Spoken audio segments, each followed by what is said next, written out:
ನನ್ನ ಯಾರು ಅಂತ ತಿಳ್ಕೊಂಡು ಕಟ್ ಹಾಕಿದ್ದೀರಾ? ಏನ್ ಬೇಕು ನಿಮ್ಗೆ? ಮೊದಲು ನಾನು ಕಟ್ಟು ಬಿಚ್ಚಿ ಪ್ಲೀಸ್, ಕಟ್ಟು ಬಿಚ್ಚಿ.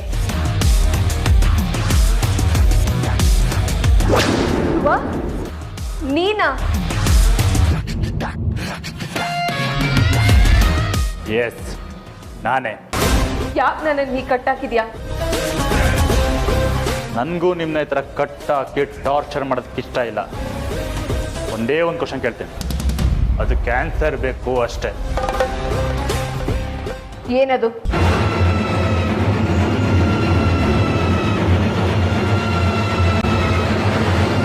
ನಮ್ಮಪ್ಪ ಎಲ್ಲಿ?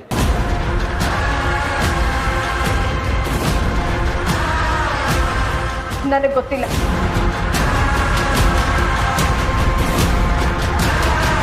ಮೈ ಡಿಯರ್ ಮದರ್ ಇಂಡಿಯಾ, ನೀವು ನಮ್ಮ ಅಮ್ಮ ಅಲ್ಲ. ಆದರೆ 25 ವರ್ಷದಿಂದ ನನ್ನ ಬಾಯಿ ತುಂಬ ಅಮ್ಮ ಅಂತ ಕರೆದಿದ್ದೀನಿ, ಮನಸ್ಸು ತುಂಬ ಗೌರವಿಸ್ತೀನಿ. ನಿಮಗೆ ನಮ್ಮ ಮೇಲೆ ಮಕ್ಕಳು ಅನ್ನೋ ಪ್ರೀತಿ ಇಲ್ಲದೆ ಇರ್ಬೋದು, ಅದು ನನಗೆ ನಿಮ್ಮ ಮೇಲೆ ಅಮ್ಮ ಅನ್ನೋ ಗೌರವ ಇದೆ. ನನಗೆ ನಿಮ್ಮ ಮೇಲೆ ಕೈ ಮಾಡೋದಕ್ಕೆ ಇಷ್ಟ ಇಲ್ಲ.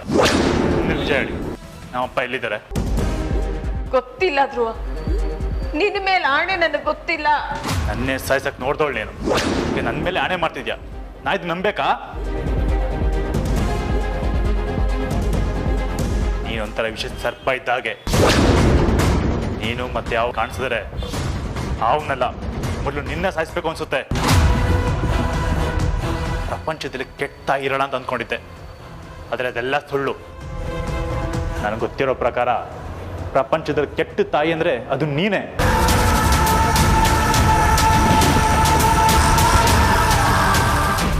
ಅಂಜು, ನೀನು ಹೇಳ್ತಿರೋದು ನಿನಗೆ ಕೇಳಿಸ್ತಿದ್ಯಾಮ್ಮ?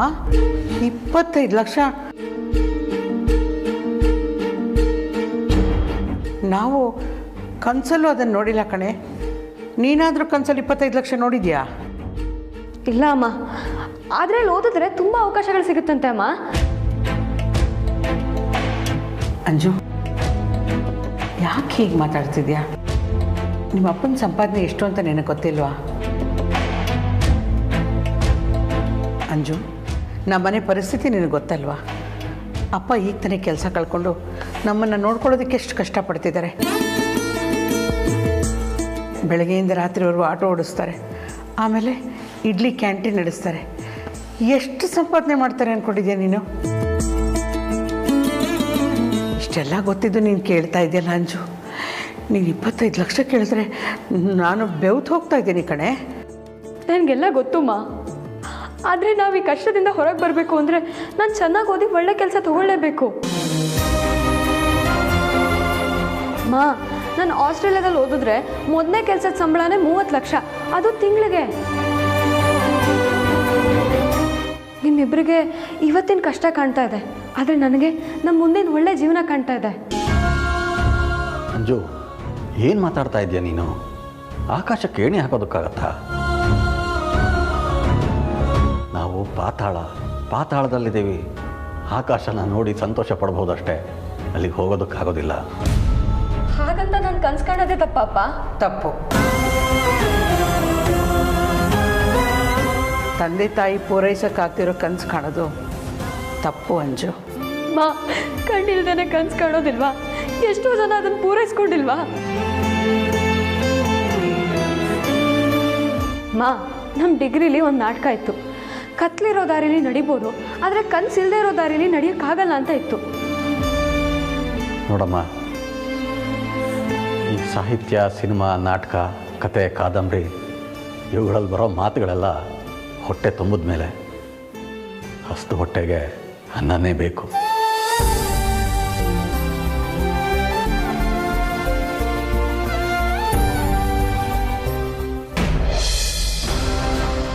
ಪ್ಲೀಸ್, ನನ್ನನ್ನು ಅರ್ಥ ಮಾಡ್ಕೋ. ನಂಗೆ ನಿಜವಾಗ್ಲೂ ಏನೂ ಗೊತ್ತಿಲ್ಲ. ಏಯ್, ಪದೇ ಪದೇ ಕೇಳಿದ್ನ ಕೇಳ್ಕೊಂಡು ಸುಮ್ಮನೆ ಇರೋದಕ್ಕಾಗಲ್ಲ. ದಡದಿಂದ ನಿಂತ್ಕೊಂಡು ನೋಡಿದ್ರೆ ನಾನು ಪ್ರಶಾಂತವಾಗಿರೋ ಸಮುದ್ರನೇ. ತಾಳ್ಮೆ ಕೆಟ್ಟರೆ ಪಕ್ಕಾ ಸುನಾಮಿ. Dhruva, please. ನೀವೀಗ ಹೇಳಲಿಲ್ಲ ಅಂದರೆ 25 ವರ್ಷ ನಮ್ಮಮ್ಮನ ಹೇಗೆ ಕೂಡಾಕಿದ್ರೋ ಅದೇ ಥರ ನಿಮ್ಮನ್ನು ಕೂಡ ಆಗ್ತೇನೆ.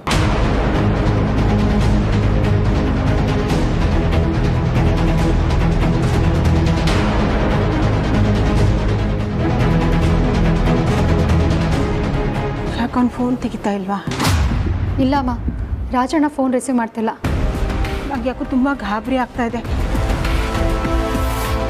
ಧ್ರುವ ಅವ್ರಿಗೇನಾದರೂ ಆಗ್ಬಿಟ್ರೆ?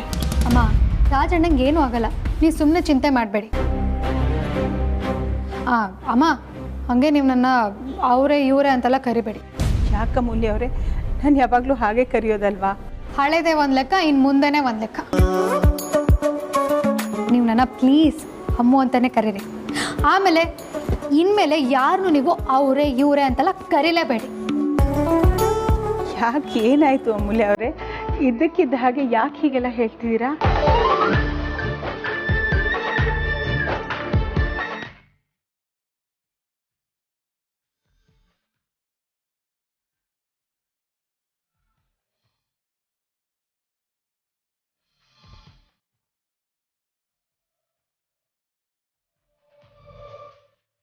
ಏನಾಯ್ತು ಅಮೂಲ್ಯ ಅವರೇ? 3 ನಿಮಿಷ ಬಂದೇ ಇರಿ. ಅಮೂಲ್ಯ ಅವರೇ, ಈ ಕಡೆ ಕೆಳಗೆ ಯಾಕೆ ಹೋಗ್ತಿದ್ದೀರಾ? ಬಂದೇ ಇರಿ.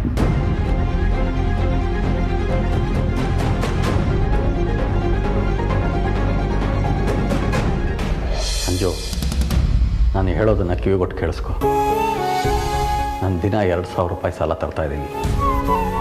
ತಿಂಡಿ ಗಾಡೀಲಿ ಬಿಸಿಲಲ್ಲಿ ನಿಂತ್ಕೊಂಡು ವ್ಯಾಪಾರ ಮಾಡಿದ್ರೆ 2,000 ರೂಪಾಯಿ ಬರುತ್ತೆ.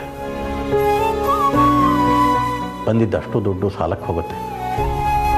ಉಳಿಯೋದೇ 500 ರೂಪಾಯಿ. ರಾತ್ರಿ ತನಕ ಆಟ ಓಡಿಸಿದ್ರೆ ಹತ್ರ 4,000 ರೂಪಾಯಿ ಸಂಪಾದನೆ ಆಗುತ್ತೆ. ಅದರಲ್ಲಿ ಓನರ್ಗೆ 1,000 ರೂಪಾಯಿ ಕೊಡಬೇಕು. 500 ರೂಪಾಯಿ ಗ್ಯಾಸು. ನಿನ್ನ ಕೈಗೆ 1,500 ರೂಪಾಯಿ ಬರುತ್ತೆ. ಮನೆ ಬಾಡಿಗೆ ಖರ್ಚು ಎಲ್ಲ ಕಳೆದು ಮದುವೆ ಸಾಲನ ತೀರಿಸಿದ್ರೆ ಕೈಯಲ್ಲಿ 1 ನಯಾ ಪೈಸೆ ಉಳಿಯಲ್ಲ. ನಾವು ದುಡ್ದಿರೋ ದುಡ್ಡು ನಮ್ಮ ಕೈಗೆ ಬಾಯಿಗೆನೇ ಆಗ್ತಾ ಇಲ್ಲ. ಇನ್ನು 25 ಲಕ್ಷ ರೂಪಾಯಿ ಎಲ್ಲಿಂದ ತಗೊಂಡ್ಬರಲಿ ನಾನು? ಅಪ್ಪ, ನಾನು ಸ್ಕಾಲರ್ಶಿಪ್ಗೂ ಟ್ರೈ ಮಾಡಿದ್ದೀನಿ, ಅವ್ರು ಲೋನು ಕೊಡ್ತಾರೆ. ಅಂಜು, ಲೋನ್ ಕೊಡ್ತಾರೆ, ಅದಕ್ಕೆ ಬಡ್ಡಿನೂ ಹಾಕ್ತಾರೆ, ಅದು ಬೇಕಾದಷ್ಟು. ಸರಿ ಅಂಜು, ನಿನಗೆ ಸ್ಕಾಲರ್ಶಿಪ್ ಸಿಗುತ್ತೆ ಅಂತಲೇ ಇಟ್ಕೋ. ಆದರೆ ಎಷ್ಟು ಅಂತ ದುಡ್ಡು ಸಿಗುತ್ತೆ? ನೀನು ಎಲ್ಲ ಖರ್ಚುಗಳನ್ನು ಅವರೇ ನೋಡ್ಕೋತಾರ? ನೀನಲ್ಲಿ ಇರೋದಕ್ಕೆ ಹಾಸ್ಟೆಲ್ಲು, ಊಟ, ತಿಂಡಿ, ಈ ಎಲ್ಲ ಖರ್ಚಿಗೆ ಏನು ಮಾಡೋದು? ನಾನಿಲ್ಲಿ ರೂಪಾಯಿ ಲೆಕ್ಕದಲ್ಲಿ ದುಡ್ದು ಅಲ್ಲಿ ನಿನಗೆ ಡಾಲರ್ ಲೆಕ್ಕದಲ್ಲಿ ದುಡ್ಡು ಕೊಡೋದಕ್ಕಾಗತ್ತಮ್ಮ? ನೀನೇ ಯೋಚನೆ ಮಾಡು. ಅಪ್ಪ ಪ್ಲೀಸ್ ಅರ್ಥ ಮಾಡ್ಕೊಳ್ಳಿ ಅಪ್ಪ. ಇದು ನಿನಗೆ ಯಾಕೆ ಅರ್ಥ ಆಗ್ತಾ ಇಲ್ಲ? ನಮಗೆ ನಿನ್ನನ್ನು ಆಸ್ಟ್ರೇಲಿಯಕ್ಕೆಲ್ಲ ಕಳಿಸಿ ಓದಿಸೋ ಅಷ್ಟು ಶಕ್ತಿ ಇಲ್ಲ. ನಿಮ್ಮಪ್ಪ ಬಡವ. ಅಪ್ಪ, ಅಂಜು, ಯಾಕೆ ಇಷ್ಟೊಂದು ಹಠ ಮಾಡ್ತಿದ್ಯಮ್ಮ? ಇಲ್ಲಮ್ಮ, ನಾನು ಅಲ್ಲಿಂದ ಓದ್ ಬಂದ್ಮೇಲೆ ಮತ್ತೆ 30 ಲಕ್ಷ ಸಂಬಳ ಅಂತ ಹೇಳಬೇಡಮ್ಮ. ಆಗಲೇ ಸ್ಪಷ್ಟವಾಗಿ ಹೇಳಿದ್ನಲ್ಲ, ನಿನ್ನನ್ನು ಕಳಿಸೋದಕ್ಕೆ ಯೋಗ್ಯತೆ ಇಲ್ಲ ಅಂತ. ಹಾಸಿಗೆ ಇದ್ದಷ್ಟು ಕಾಲು ಚಾಚಬೇಕು, ಕಾಸಿದ್ದಷ್ಟು ಕನಸು ಕಾಣಬೇಕು. ಇಲ್ಲೇ ಯಾವುದಾದ್ರೂ ಒಂದು ಕಾಲೇಜ್ ನೋಡ್ಕೊ. ತಿಂಗಳಿಗೆ 30 ಲಕ್ಷ ಸಂಬಳ ತುಂಬ ದೂರದ ಮಾತು. ನಿನ್ನ ತಿಂಗಳಿಗೆ ಬರೀ 30,000 ದುಡಿದ್ರು ಅದೇ ನನಗೆ ಹೆಮ್ಮೆನೆ. ಅಷ್ಟೇ ಸಾಕು. ತಿಂಗಳಿಗೆ 30,000 ಸಂಬಳ ಸಿಗುವಂಥ ಕಾಲೇಜೇ ನೋಡ್ಕೊಳಮ್ಮ. ನಮಗಷ್ಟೇ ಸಾಕು.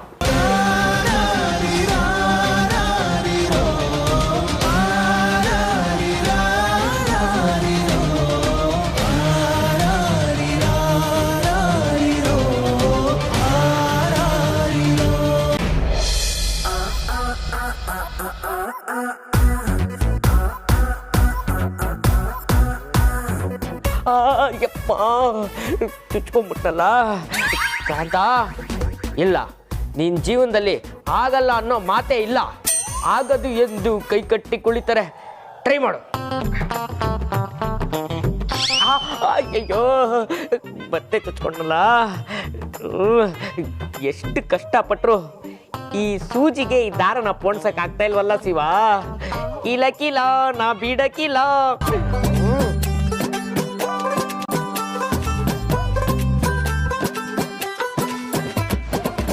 ಕಾಂತ, ಏನೋ ಮಾಡ್ತಾ ಇದೀಯಾ?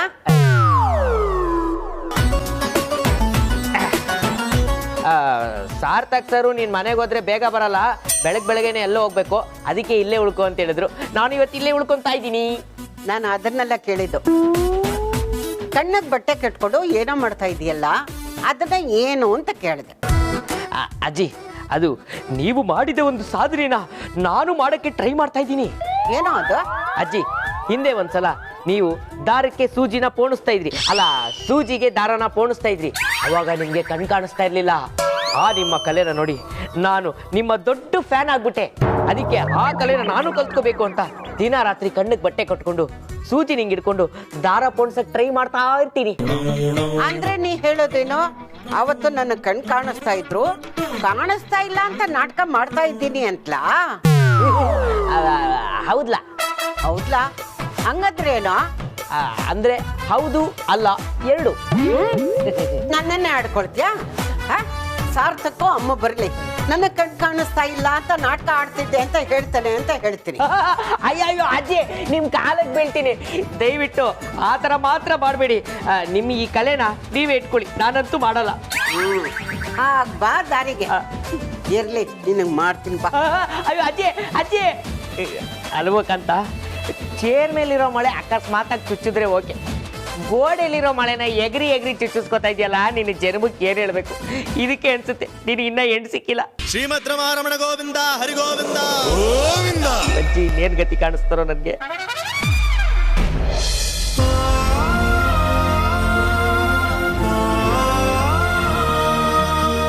ರೀ ರೀ ಬಂದೆ ಪರಿ, ಊಟಕ್ಕೆ ಬನ್ನಿ.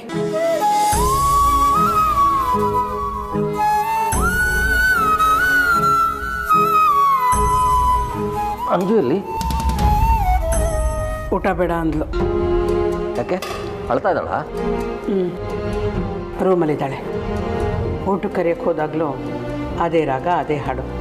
ಅವಳ ತಲೆಯಲ್ಲಿ ಆಸ್ಟ್ರೇಲಿಯಾ ಹುಚ್ಚನ್ನ ಯಾರು ಹಿಡಿಸಿದ್ರೋ ಗೊತ್ತಿಲ್ಲ. ಪರವಾಗಿಲ್ಲ ಬಿಡು, ಆಮೇಲೆ ನೀನೇ ರೂಮ್ಗೆ ಹೋಗಿ ಊಟ ಮಾಡಿಸು. ಮಾಡಿಸ್ತೇನೆ. ಅವಳು ಊಟ ಮಾಡದೇ ಇದ್ದರೆ ನಾನೆಲ್ಲಿ ಊಟ ಮಾಡ್ತೀನಿ? ಗಂಟ್ಲಲ್ಲಿ ಇಳಿಯಲ್ವಲ್ಲ. ಏನೋ 1 ಲಕ್ಷನೋ 2 ಲಕ್ಷನೋ ಅಂದಿದ್ದಿದ್ರೆ ನಾನೇ ಎಲ್ಲೋ ಕೈ ಸಾಲನೋ ಬ್ಯಾಂಕ್ ಸಾಲನೋ ಮಾಡಿ ಅಡ್ಜಸ್ಟ್ ಮಾಡಿರ್ತಿದ್ದೆ. ಆದರೆ 25 ಲಕ್ಷ ಅಂದರೆ ಯೋಚನೆ ಮಾಡೋದಕ್ಕೂ ಭಯ ಆಗತ್ತೆ ಪರಿ. ಆಯ್ತಾಯ್ತು, ಊಟ ಬಡಿಸು.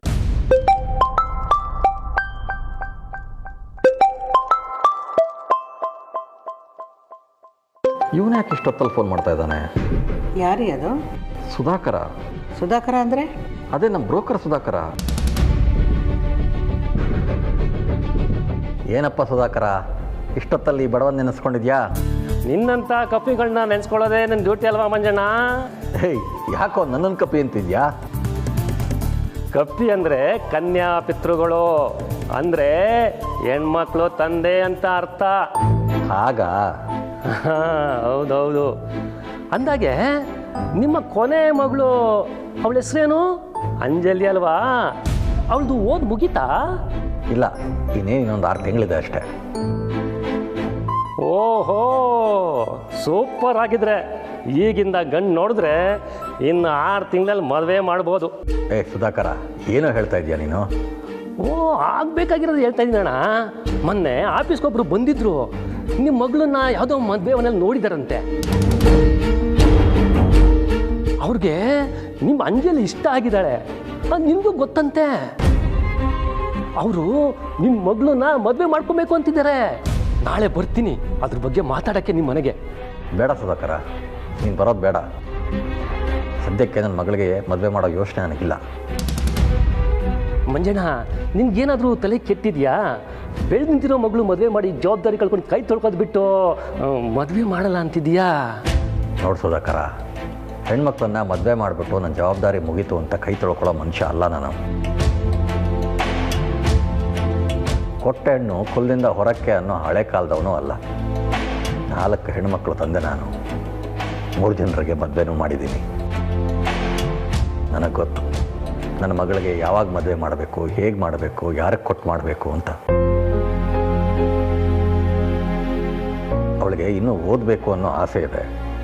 ಅವಳು ಎಲ್ಲಿ ತನಕ ಓದಬೇಕು ಅಂತಾಳೋ ಅಲ್ಲಿವರೆಗೂ ನಾನು ಓದಿಸ್ತೀನಿ. ನನ್ನ ಚಪ್ಪಲಿ ಅಲ್ಲ, ನನ್ನ ಕಾಲೇ ಸೌದೋದ್ರು ಸರಿ, ನಾನು ಅವಳನ್ನು ಓದಿಸ್ತೀನಿ. ಸರಿ ಬಿಡೋಣ, ಆಯ್ತು.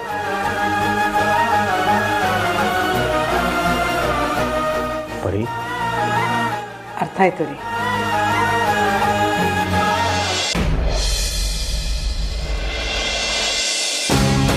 ನೋಡು, ನಾನು ತಾಳ್ಮೆಯಿಂದ ಕೇಳ್ತಾ ಇದ್ದೀನಿ. ಅಮ್ಮ ಅನ್ನೋ ಗೌರವ ಇದೆ, ಆದರೆ ನನಗೆ ತಾಳ್ಮೆ ಕಡಿಮೆ. ತಾಳ್ಮೆ ಏನಾದ್ರು ಕೆಟ್ಟರೆ ನಿಂಗೆ ಆಚಾರ ಚೆನ್ನಾಗಿರಲ್ಲ. ನಿನ್ಗಿಲ್ಲಿಂದ ಹೋಗ್ಬೇಕು ಅನ್ನೋ ಆಸೆ ಇದ್ದರೆ ನಮ್ಮಪ್ಪ ಎಲ್ಲಿದ್ರಂತ ಹೇಳು. ಪ್ಲೀಸ್, ನೀನು ಕೈ ಮುಗಿತೀನಿ, ನನ್ನ ಬಿಟ್ಬಿಡು. ನಾಟಕಕ್ಕೆಲ್ಲ ಮರಳಾಗಲ್ಲ. ರಾಜಣ್ಣ,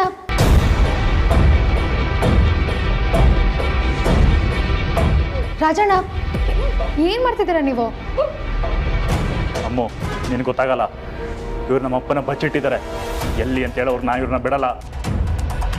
ಅಮೂಲ್ಯ, ನಿಜವಾಗ್ಲೂ ನನಗೆ ಭಾವ ಎಲ್ಲಿದ್ದಾರೆ ಅಂತ ಗೊತ್ತಿಲ್ಲ. ಪ್ಲೀಸ್, ನೀನೇ ನನಗೆ ಹೆಲ್ಪ್ ಮಾಡಬೇಕು.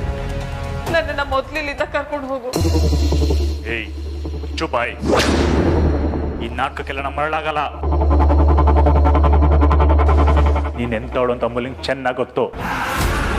ನಿನ್ನ ಕಣ್ಣೀರಳ್ಳಿ ಕರುಣೆ ಅನ್ನೋದಿರಲ್ಲ, ಬರೀ ವಿಷಯನೇ ತುಂಬಿರುತ್ತೆ.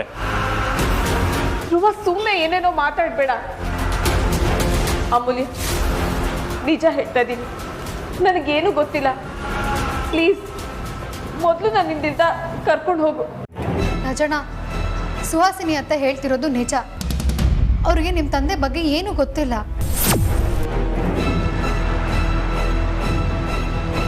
ಅಮೂಲ್ಯ, ಏನು ಮಾತಾಡ್ತಿದ್ಯಾ? ನೀನ್ಯಾಕೆ ಇವ್ರ ಪರವಾಗಿ ಮಾತಾಡ್ತಿದ್ಯಾ? ಹೌದು ರಾಜಣ್ಣ, ನಾನು ಹೇಳ್ತಿರೋದು ನಿಜ. ಸುಹಾಸಿನಿ ಅತ್ತೆಗೆ ನಿಮ್ಮ ತಂದೆ ಬಗ್ಗೆ ಏನೂ ಗೊತ್ತಿಲ್ಲ. ಅಯ್ಯೋ, ಸಾರಿ ಅತ್ತೆ.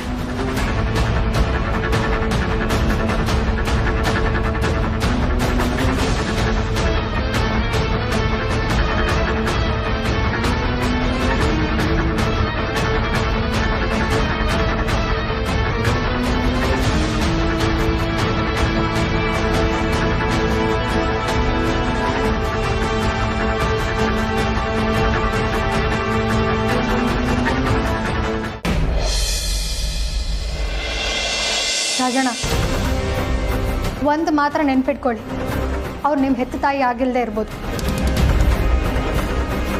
ಅವರು ನಿಮ್ಮನ್ನು ಸಾಕಿದ್ದಾರೆ ಅನ್ನೋ ಮರ್ಯಾದೆ ಇರಲಿ. ಏನಮ್ಮ ಈ ಥರ ಮಾತಾಡ್ತಿದ್ಯಾ? ಅಮ್ಮನ ಮರ್ಯಾದೆ ಇರೋದಕ್ಕೆ ಇಷ್ಟ ತನಕ ಉಸಿರಾಡ್ಕೊಂಡಿರೋದು. ನಾನು ಯಾಕೆ ಇವಳಿಗೆ ಅಮ್ಮ ಅಂತ ಮರ್ಯಾದೆ ಕೊಡಬೇಕು? ತಾಯಿ ಯಾವತ್ತು ಮಕ್ಕಳಿಗೆ ಉಸಿರು ಕೊಡ್ತಾಳೆ ಹೊರತು ಮಕ್ಕಳು ಉಸಿರು ತೆಗಿಯೋ ಕೆಲಸ ಮಾಡಲ್ಲ. ನನ್ನನ್ನೇ ಸಾಯಿಸಕ್ಕೆ ಕೊಟ್ಟಿದ್ದವಳು ಇವಳು. 25 ವರ್ಷ ಅಮ್ಮ ಅಂತ ಕೂಡು ಪ್ರೀತಿ ಮಾಡಿದೆ. ಸ್ಕೂಲಿಂದ ಬಂದ ತಕ್ಷಣ ಇವ್ರನ್ನೇ ಅಮ್ಮ ಅಂತ ತಪ್ಕೊಂಡು ಮುದ್ದಾಡ್ತಿದ್ದೆ. ಆದರೆ ಇವರು ನಮಗೆ ಮೋಸ ಮಾಡ್ತಾನೇ ಬಂದರು. ಎಷ್ಟು ದಿವಸ ಅಂತ ಇವ್ರನ್ನ ಮೋಸನ ಸಹಿಸ್ಕೊಂಡಿರೋಕ್ಕಾಗುತ್ತೆ ಅಮ್ಮ? ಮೋಸ ಅನ್ನೋ ವಿಚಾರ ಬಂದಾಗೆಲ್ಲ ನನ್ನ ಮನಸ್ಸಲ್ಲಿ ಬರೋದು ಇವಳು ಮುಖಾನೇ. ಇವಳು ಒಬ್ಳು ತಾಯಿನಾ? ಇಲ್ಲ ಅಮ್ಮ, ಇವಳು ನನ್ನ ತಾಯಿ ಅಲ್ಲ. ಯಾವುದೇ ಕಾರಣಕ್ಕೂ ನಮ್ಮ ಅಪ್ಪ ಅಲ್ಲೇ ಅಂತ ಹೇಳೋವರೆಗೂ ನಾನು ಬಿಡಲ್ಲ.